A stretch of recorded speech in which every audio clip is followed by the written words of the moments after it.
floor manager. Are you okay? Alex, you need to get it together. Look at the broadcast screen. Just look at it.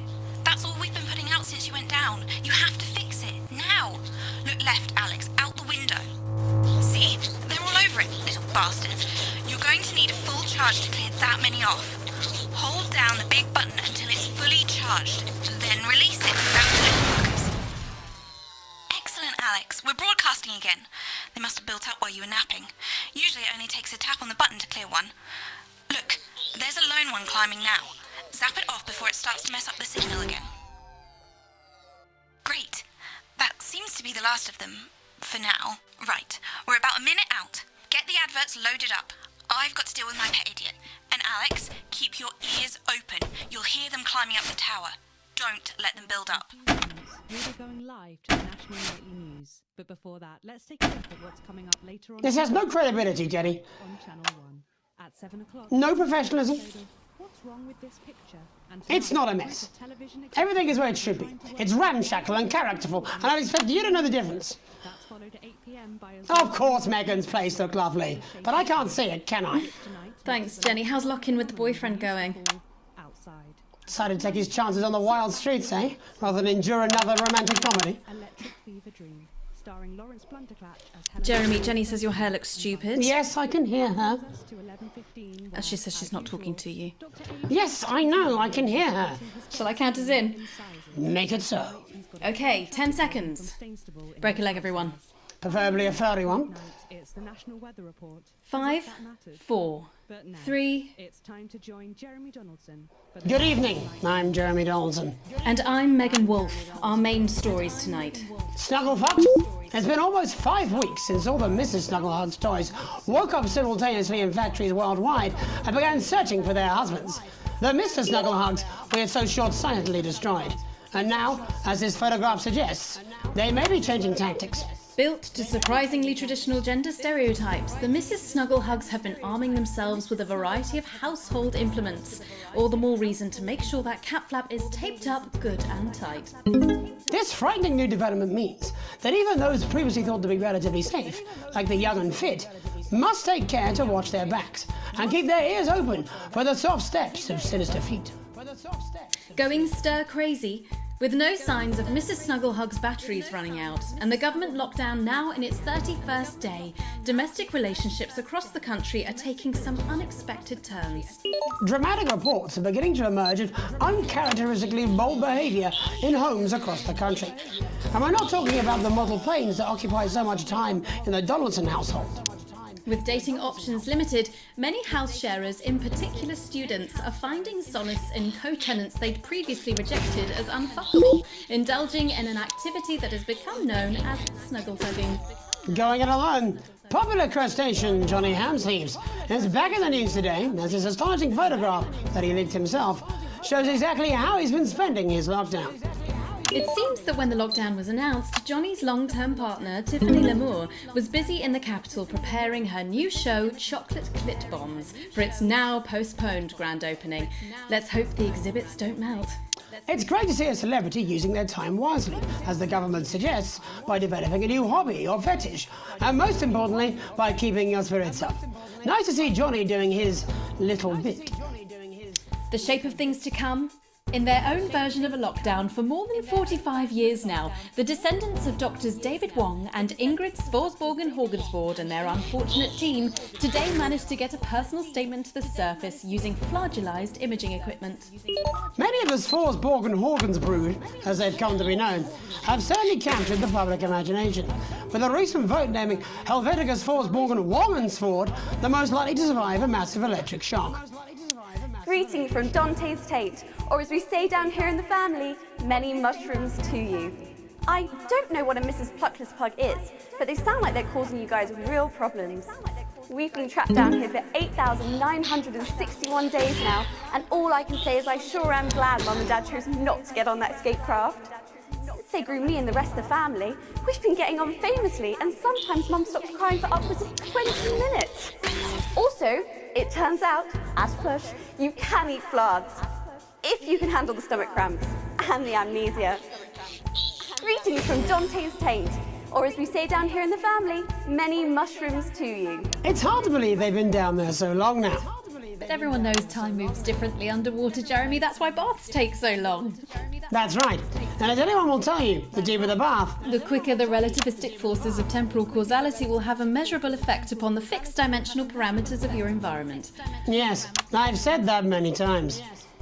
Papers, please. With the lockdown becoming ever more rigorously enforced, having a passport is becoming increasingly important, Alex. The government caused controversy today by announcing a fresh charge of passport fraud with an imaginative form of punishment for those found guilty of this brand new but incredibly serious crime.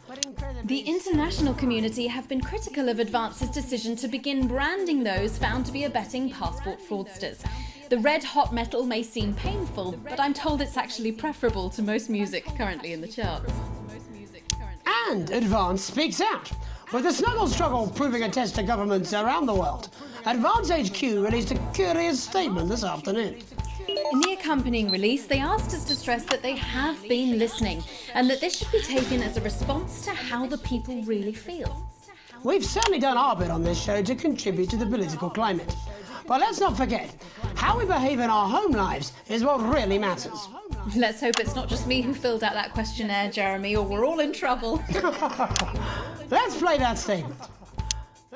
You know, I went to the park last night with a couple of mates for a beer or two, and you know, I am the fucking Prime Minister, so who's gonna stop me?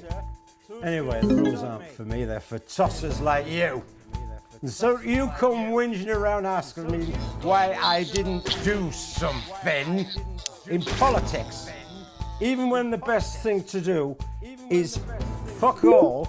It's usually, I find, better to be seen doing something, even if that something is a complete fucking waste of time, like a referendum.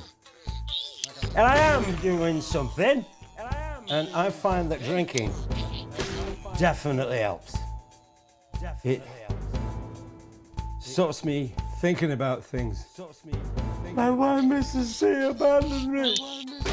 And why you lot can't take a fucking simple instruction. I mean, what the fuck have I got to do to make you listen? Ride around the countryside in a big fucking white horse, slicing the little pink shits to pieces with a big fucking sword.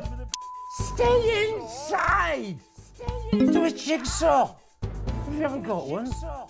Take a pair of scissors to that god-awful picture you've got of your mother-in-law in the hallway.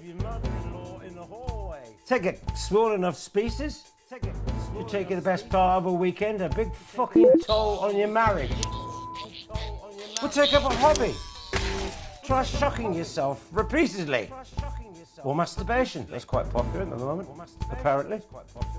And if you still got the urge to go outside, take a big bastard hammer and nail your fucking feet to the floor and start work on repairing that picture and your fucking marriage. Delectable stuff. Later tonight, Jeremy will be catching up with brave roving reporter Patrick Bannon, while I check in with two friends of the programme who find themselves stranded at opposite ends of the country. And then, in part 3, there's going to be a quiz. Presumably because there's nothing more important going on that you might like to report on if you were, say, a news programme. And in a moment, we'll both be asking Sophia Rimington how such a trusted brand can have made such a terrible manufacturing mistake.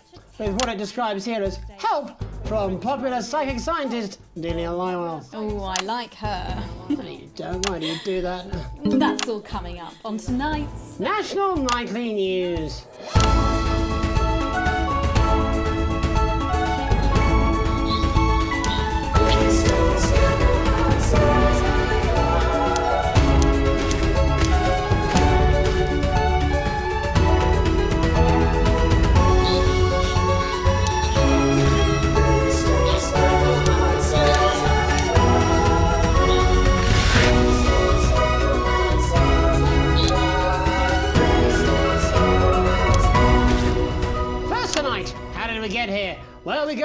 And most importantly, who's to blame? Joining us from her ranch in Arlingsfield, Milkirky is the CEO of Rimington's Fist, internationally respected business Svengali, Sophia Rimington. Thank you for having me, Megan. I'm a huge fan of your work. And from a crystal healing laboratory, what I assume is a garage in Upper Lowington, inexplicably renowned psychic scientist, Dr. Delia Lywell. Thank you for being here. Thank you for having us. Sorry, us? Myself and the eminent professors. Is that what you call the voices in your head? The voice seem to attract dead scientists. I don't really know why. The money? They express themselves to me through ethereal algebra and quadratic predictions. It's all very technical. No, it isn't. I concur. Miss Remington, the entire Snugglehugs range will surely go down as the biggest public relations disaster in history, won't it? Well, of course, that's one world record we would never have sought to claim. What can you say at a time like this? There is only one thing that can be said. I'm sorry. We're sorry. From everyone here at Rimington's Fist, but especially the dedicated inventors and world-beating engineers at Rimming Toys, we are deeply, deeply sorry. Who could have predicted that letting a child's toy learn how to love could have such unforeseen consequences? Mary Shelley? We see you, Sophia Rimington. You are preening by a metal vessel, and where you venture, you will see neither land nor sky. Is that supposed to be the future? Only the past is concrete. I remember being a child in my grandpa's workshop when he made the first dancing hanging toy. He put it by my bed, and when I couldn't sleep, I'd wind it up and let it go, and I'd watch that happy little executioner just wiggle and wave his tiny limbs and dance before my eyes. Grandpa sold thousands of them, on the quiet, obviously. And he used the money he made to found Rimming Toys, which is now just one small part of the global supermassive megacore that is Rimington's Fist. Sadly, we lost Grandpappy along the way. He died in a fire at the preschool tobacco factory, another one of his pet projects. But we never lost his spirit of invention. Yes, I'm not entirely certain what your grandfather's offensive toys have to do with the current predicament. The spirit of invention, Mr. Donaldson. The passion to create, to problem solve. And that is why I'm here today, to tell you about a brand new product we're launching simultaneously around the world from midnight tonight. We said science! Science! We hear its song on the breeze, its breath on the wind, its fart under the covers. How does she do it? Well, please, don't keep us in suspense any longer. It won't be my feature she's making up next. Rimington's Fist is proud to present Snuggle Traps. Safety and security in these dangerous times. Each box of Snuggle Traps contains 8 devices, all guaranteed to stop a Mrs. Snugglehug in its tracks. That's enough for a small lawn or 4 window boxes. And you want to know the best thing? They're only $129.99 a box. Now that is affordable peace of mind. We see you, Jeremy Donaldson. Not now, honey, I'm mid-pitch. The best thing about Snuggle Traps is they're powered by next generation Flardinium batteries. So, however long the enemy lasts, these traps will outlast them. We see you, Mr. Donaldson. You are screaming and yelling. Your friends are crying. They fear you. And then you're gone. Oh my god, I just got chills. Did anyone else just get chills then? I think I did. I think it's more concerned. I think I'd be more concerned about these traps. Quickly, before we go to the break, these appear to be attractively repackaged landmines. Aren't they dangerous, say, to children? Oh, hell yeah. These are not toys. But they're explosive fun. Sophia Rimington, Dr. Delia Lywell, thank you for joining us. When we come back, we'll be taking a look at the situation across the country tonight. Don't go away. We'll be back after these bandages. Was that all right? Oh yes, Doctor, that was exactly what we... She seems very nice, that young Miss Remington. I think she'd make an interesting dinner guest. Think so? I think I'd rather spend the evening shoving Delia's sacred crystals up my sceptical arsehole. Hello, mate. It's Dave. You're not going to believe this, but I've decided to come home. Listen, I'll call you back at the next break and we can talk about how I get me job back. Cheers, Alex. See you, mate. Your employer's complete lack of responsibility. Every issue comes complete with this companion magazine, containing the impotent good wishes of your colleagues and a non-specific corporate apology. Yeah, well, it's been a long time coming. No, exactly. You said it, I've said it. He must know, he's not stupid. I just don't want it getting back to him that it came from us. Hey, no, Jenny. You're not backing out on me now. We're in this together. It's gonna work. We'll get him. I've made the cake, you're on the balloons. I've got no idea how old he is. 40? 17? Yeah. Okay, coming back. In 5, 4, 3... Welcome back to the National Nightly News. I'm Megan Ruth. Now it's time to take a trip around the country to hear how the lockdown might impact the nation from some friendly faces. Joining me are respected academic Katie Brightman and author of Alan James's Kites, Alan James. Thank you for joining me. It's a pleasure. Thanks for having me, Megan. Thanks, Megan. It really is a pleasure, Katie. I enjoyed our little heated encounter. I wish I could say the same. So first off, Katie, how are you coping? I'm holding up okay. The lockdown directive was so sudden that, like many people, I haven't been able to get home. Oh no, what happened? I was staying at a hotel after an international policy convention, and we had a particularly heavy night out. You know what economists are like. Notoriously hate splitting the bill. And I overslept, and as you can imagine, I've been here ever since. But there are certainly people much worse off than me. Exactly. My tour has been cancelled indefinitely, and I've had to refund every single ticket, even the cheap seats. Oh, Alan, I'm so sorry to hear that. Yeah. People are being quite rude about it. They don't seem to realise I've already spent it filling the beach house with beef. The crisis claims yet another victim. So, this is just a reminder that my book, Alan James's Reich, is now available in paperback. Unbelievable. What was that? You're unbelievable. So, Katie, how do you think this might affect the economy? Should we be worried? Very, Megan. Not to sound dramatic, but this could be catastrophic. Unemployment has skyrocketed, and frankly, it will be a miracle if a lot of businesses can survive this. There you go, scaremongering again, spreading this latest liberal hoax. That's what they want. They want us quiet. They want us compliant. And they want us inside. A hoax? How on earth can you say that, Alan? Well, I haven't actually seen one of these supposed toys. Have you? Well, no, but... Did you know 3,000 people die every year from regular toys? That's a lot of people. And this is no different. You're just as likely to be hunted down by a yo-yo or a tennis racket. He makes an excellent and persuasive point, Katie. Don't listen to her, Katie. The press are the enemy of truth. She's agreeing with you, Alan, you absolute shit! Well, then I must be wrong. Alan, are you now recanting your statement that these toys aren't dangerous? People are saying they're just like normal toys, and that simply isn't true. Corrupt media lies.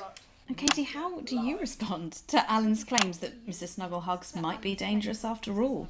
I suppose I guess I'm agreeing with him. Thank you, Katie. I appreciate your support. A lot of folks are saying this Mrs. Snugglehug situation will all blow over, but it won't. Yes, right, exactly. We need decisive action from the government. We need huge financial support to protect our workers and our businesses. We need to support the vulnerable, and we need to repent. Exactly right, Katie. We brought it on ourselves with all our liberal indulgences like art, cake and healthcare. We need to act now and begin sacrificing our firstborns, or at a push, a beloved family pet. Absolutely, Alan. If we can all successfully come together as a community and perform the ritual, hopefully we will appease the great ancient. Katie, could it be any worse? Luckily, over the past few years under Advance, they've invested heavily into health, so the system can actually bear the strain. Is it lucky that the Llama Lords have unleashed a horde of man-made monsters on its own people to conceal the enemy within? Will you just stop for 5 fucking seconds? The Global Alliance of Fish People are amassing an army amassing an army to kidnap our children.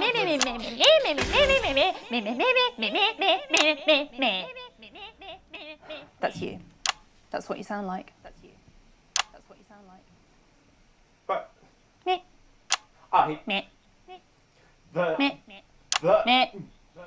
I don't sound like that. Yes, you do. You do, Ellen. You do sound like that.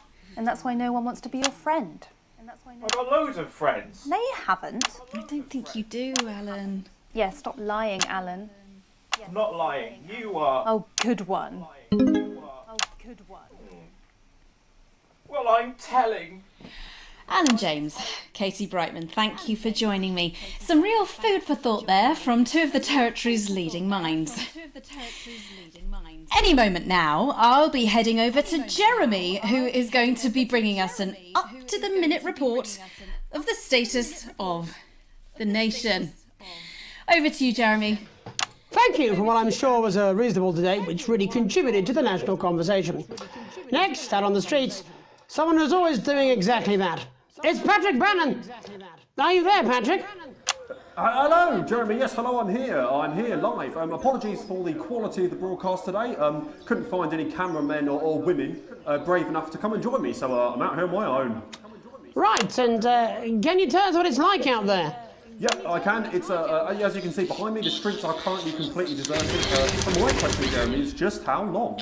I mean, could there be danger lurking just around the corner, waiting to end the fledgling career of this young, promising journalist before his full potential is even realised? Will he die, underappreciated by management, and frankly, if you ask me, very, very much underpaid? I don't think there's any danger of that, Patrick. What's that on your jacket there? Oh, that's actually a sponge. What I've done here is made a snuggle-proof jacket, Jeremy. The network didn't bother sending me any PPE, so I've been forced to improvise. In fact, showing the sort of resourcefulness that would make me an ideal candidate for, I don't know, for example, an anchor position starting whenever they'd like. From your point of view, Patrick, just how safe are our streets? Not safe at all, Jeremy, not safe at all. I'd recommend people staying inside, following government advice and not putting themselves at any risk at all. Unless, of course, like me, it's for groundbreaking journalism reasons. Mm-hmm. And just where are you, Patrick? I'm in the street, on the street. Which street? I think I'm struggling to hear you, actually, Jeremy, there. Which street? Which street are you on? Oh, which street am I on?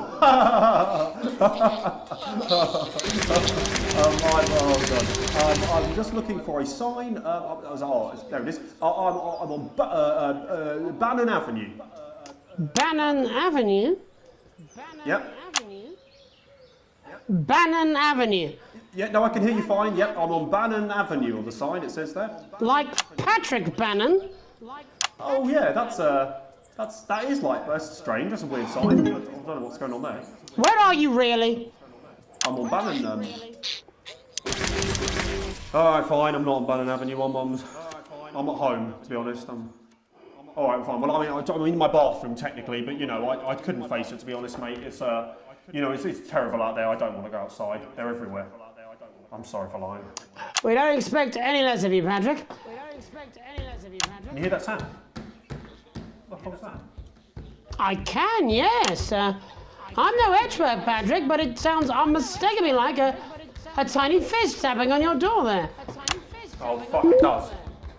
Oh, fuck, Jeremy, shit, no! Oh, bollocks. Perhaps there's a small queue of tiny fists, each wielding a different gendered household implement, ready to bash in the heads of lying little roving reporters. So you're lying, aren't you? Oh, shit, fucking, listen to me, you bastards! If you're out there, just to piss off, you little fucking snuggle fucks! I'm too talented to die! Oh, too talented. What the fucking hell? Okay, it's fine. It's fine. Oh, God. Don't worry, Patrick. I'd say you've got a few seconds before they break their way in there and finish you off.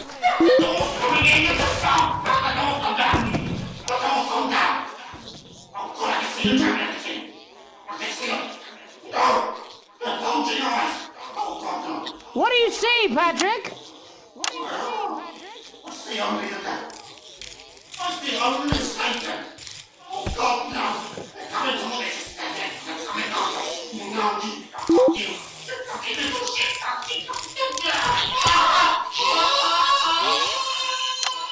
Thank you, Patrick, for that report, showing the nation, and more importantly, management, just where you belong. It's time for another break, but when we come back, we'll be hoping to take your mind off the world for a little while, and who knows, maybe even bring you a few smiles. Join us after this. You're damn right. Yeah, I had them delivered. Yes, to Bannon Avenue. Extra exciting festive Yuletide Easter extra. Right, mate. Dave here. I've run into a few problems getting back, although not as bad as yours. It looks like you've got one loose in the studio. Whack it on the head if it gives you any trouble. It's pretty bad here too, mate. They've got on board. Captain's down. Worse, chef's down and we're out of rum. Not sure I'm going to make it to sobriety or dry land. If I had a missus, I'd ask you to tell her that I love her, but to be honest, I've kind of pissed my life away, mate. Still, at least I'm outdoors, eh? As the astronaut once said to me, I had a mission. Sometimes you're the alien and sometimes you're the cow. Hey dude, get off my... No, I'm not.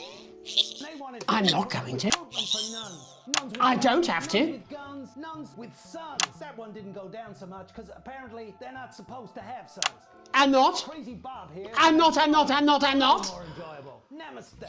No, no. Oh, 5, 4. Welcome back to the National Nightly. Well, welcome back anyway. We know isolation isn't easy, so finally tonight we have something a bit different for you. Even though some people felt it's not our job to entertain the public with absolute nonsense, other, more important people overruled those people.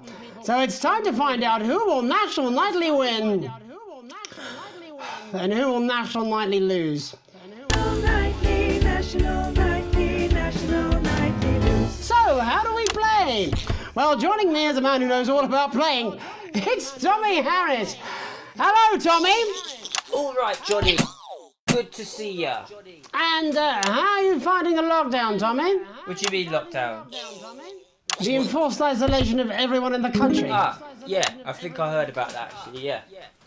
You're in bed, Tommy? Yes, you called during nap time, so...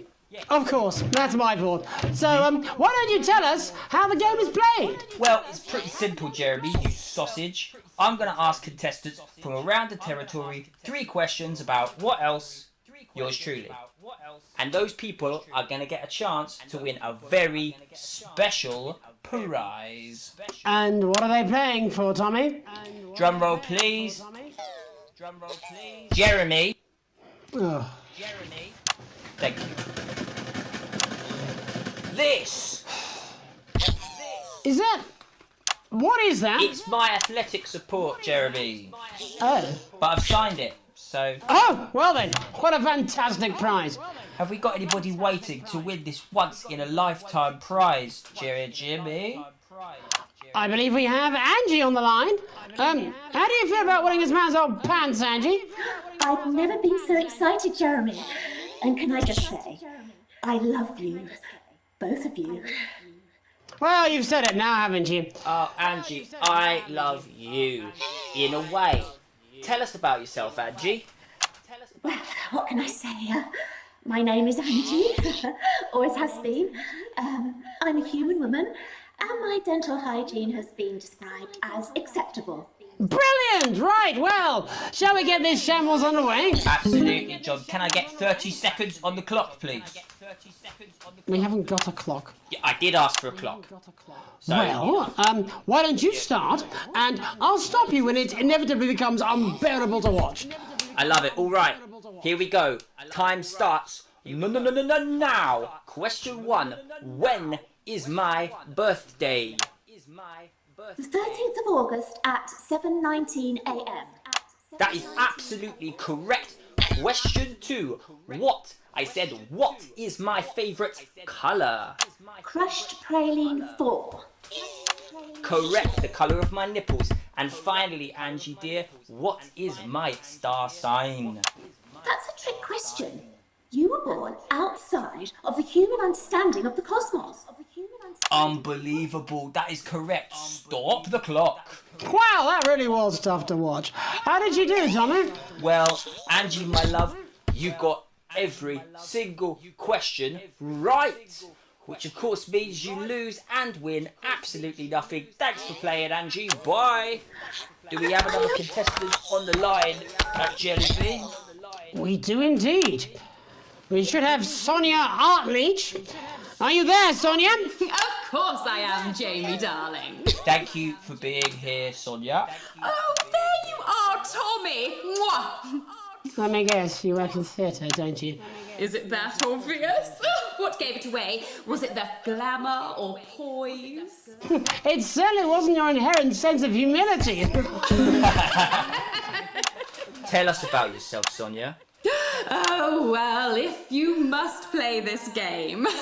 I am a theatrical agent. I represent the likes of Rudy Beefman, Samuel Coffeecup and Jodie Carpetburn, amongst others. And how's the lockdown affected you, Sonia? Well, they may have closed the theatres, shut the studios and boarded the cinemas, but they won't get me that easily. How are you managing without any work? Due to a savvy clause in all of my artist contracts, I am able to claim my 15% from their unemployment benefit. Wow, that certainly is sharp. Standard stuff, standard stuff. And can I ask, where are you speaking to us from? Well, I work from home, you know, to keep costs down. And who's this? Oh, well, you know, when they gave the order, I was actually mid-meeting with a client, so we've been isolated together. No fucking way! What the fucking fuck? Is that Tommy Harris? I'm a huge fan. Can I just tell you how bloody brilliant you are? Actually, Jeff, we're about to play a game, aren't we, Tommy? We got time. Well, if it's not too bold, I think I am in love with you, Mr. Harris. No, it's not too bold. That's all right, don't worry. Hey, I'd love to show you some of my stuff. I've been working on some new shit. Well, at least you're already aware. During lockdown, we've been workshopping some of Jeff's ideas for much younger children, haven't we? People still let you near their children, do they? That's right. Yeah. I've been developing some shows for younger children. Well, we'd love to see it, wouldn't we, Gerbil? Absolutely dying to. Right, so, what do kids love? Timely child support payments from their absent fathers. Shallow and overproduced musical numbers? That's right. Animals! So, I'm trying to address the things that kids need to know, but through a medium that they'll understand. Do you understand? I think so, yes. Jeff's one of my best clients, aren't you? I am, yeah. So, the first one we've been working on is called The King of the Jungle's Mortgage Repayments. It's about a lion who's having problems with his interest rates. I see. Does he have a broker? He does, yes. He's a porcupine. How did you know that? Well, your work is universal, darling. It speaks to people. I'm going to say something to you, mate. I think you're onto something here. Oh, the bear, Yes. Right. This one is much better. So, this one tells the tale of Mr. Bear. Now, Mr. Bear is a very sad bear, because all of the other bears don't think that he'll amount to much, and they tell him that his plays are lazy and derivative. I think you're onto something there. Now, Mr. Bear is a tragic figure. Picture this. He's at his lowest ebb. The trees are closing in. He can't even face his salmon, can he? But then he meets someone that will change his life forever. This is fucking gripping. That's right. He meets a wise old octopus who takes him under his wing and says, "No, Mr. Bear, don't be sad. You're not like all the other bears. You have this ambition and these dreams." Such fucking dreams. I think I love you, Jeff. And what you need, Mr. Bear, says the octopus, probably doing an 8-armed gesture or something. What you need to do to find happiness in this crazy old forest is you need to set yourself more realistic goals. It's called Mr. Bear Lowers His Expectations. Wow, you really have taken yourself to new depths. And what do you want children to What? I said a more realistic worldview. Are you all right, Jamboree? It's Jeffrey. My name is Jeffrey Donington. No, stop. How does it end? We need to know how it ends. Well, all the animals learn a thing or two about inevitable mediocrity. And Mr. Bear settles down near to his parents' cave, stops trying to make his band happen, and he goes into bear telemarketing. Becomes a bear maths teacher. Oh, and we end... We end on a big musical number. Oh, there's dancing. It's very repetitive, so it's catchy but not too challenging. Well, if you like, I could go and get my boombox. Yeah, I might be able to... Hang on, can we get Angie back? Why not? The more the merrier, as they say at orgies. Right, I'll just fill then, shall I? Coming up in a moment, it's the world premiere that nobody saw coming. Lights! Or wanted. At all. Right. I can only apologise in advance for what we're all about to... endure. You turn this shitting thing...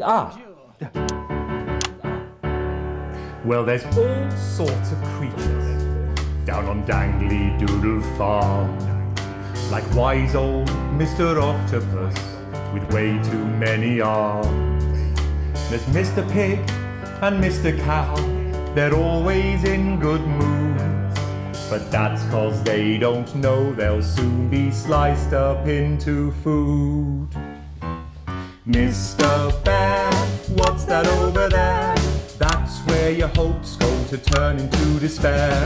Mr. Bear, what's that over there? That's where your dreams go to die. Mr. Raccoon wants to go to the moon. He'll end up as a bus driver soon. Mr. Porcupine thinks he'll read the news at 9. He'll end up as a janitor who stinks of turpentine. Mr. Tiny Mouse thought he'd own a massive house, ended up in a bedsit where he can't control the louse. Mr. Horse thought he'd go into professional sports, now he's an alcoholic and he's on his third divorce. Mr. Bear, what's that over there? That's the place your life becomes an endless questionnaire. Mr. Bear, what's that over there? That's where your hopes go to die. Lower your expectations. Maybe you could get a job in telecommunications. No matter how you try, you'll never reach the League of Nations. The best you'll get is middle rank in trading operations. So lower your expectations. You'll never win an Oscar, so there's no congratulations. The future that is coming will not meet specifications, and no amount of visualizations will save you from your own deterioration. Mr. Bear, what's that over there? That's a tramp who thought he'd be a multi-millionaire. Mr. Bear, what's that over there? That's where self-esteem goes to die. Mr. Bear, what's that over there? That's the disappointment that is waiting everywhere. Mr. Bear, what's that over there? That's where your schemes go to die. That's where your dreams go to die.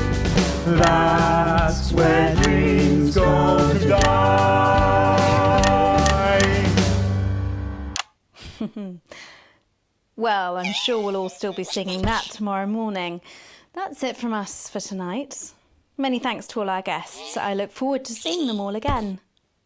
Eventually. But before we go, Alex, I wondered if I might have a word.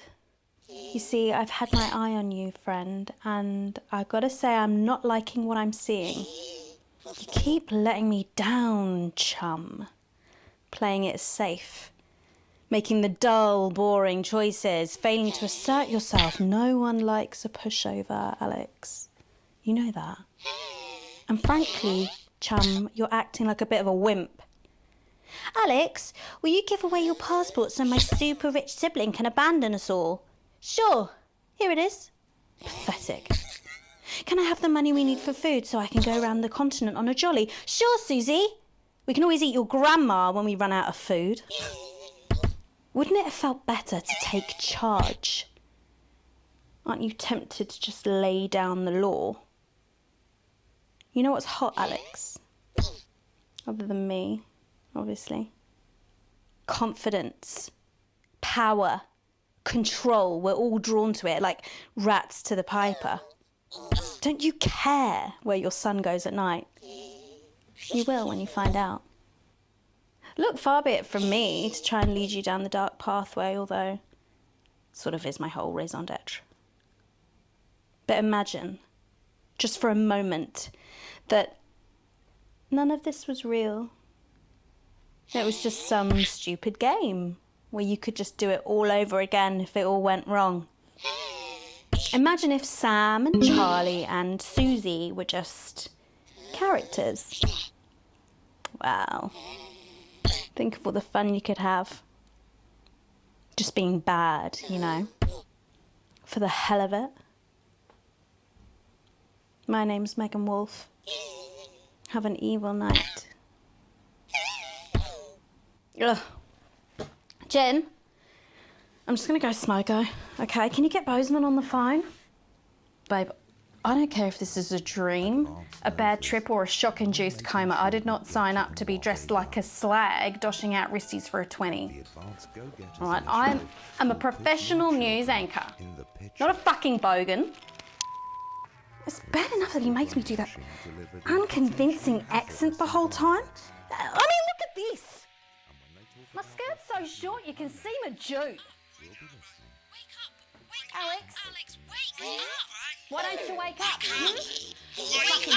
Alex, wake!